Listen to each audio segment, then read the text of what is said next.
સુરત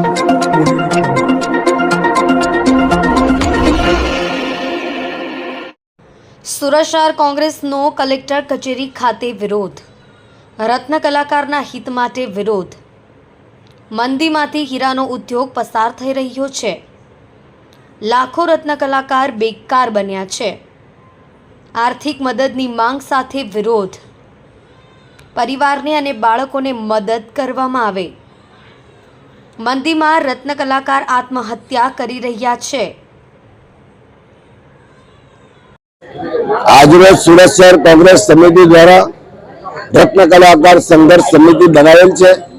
તેમના નેજા હેઠળ સુરત શહેર કોંગ્રેસ સમિતિના તમામ આગેવાનો અને બધા કોંગ્રેસ પાર્ટીના તમામ આગેવાનો સહિત કલેક્ટરશ્રીને આવેદનપત્ર આપવા આવ્યો છે કે જે રત્ન કલાકારો આખા દેશના 90% હીરાને જો પ્રોવાइड करता है, आखा देशना भारत देशना जो 90% उत्पादन फक्त सूरत शहर में है અને એના રત્ન કલાકાર કામદારો કેટલા હશે?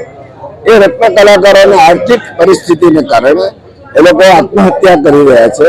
એ લોકોનું જીવન જીવવા માટેની સમસ્યાઓ ઊભી થઈ છે।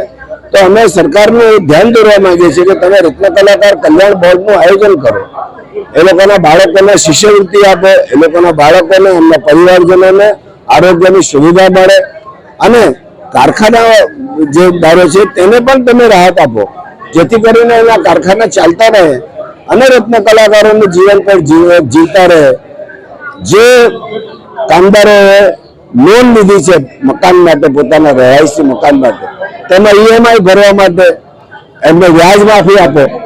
જો ભારત સરકાર મોટી મોટી કંપનીઓને લાખો કરોડ રૂપિયાની માફી યોજનાઓ લાવતી હોય તો રત્ન કલાકારો માટે પણ આ પ્રકારનું આયોજન કરવું જોઈએ। એ લોકોને વ્યાજ મુક્તિ આપવી જોઈએ। અમુક વર્ષ સુધી એ લોકોને લોન ના ભરી શકે તેમાં પણ રાહત આપવી જોઈએ।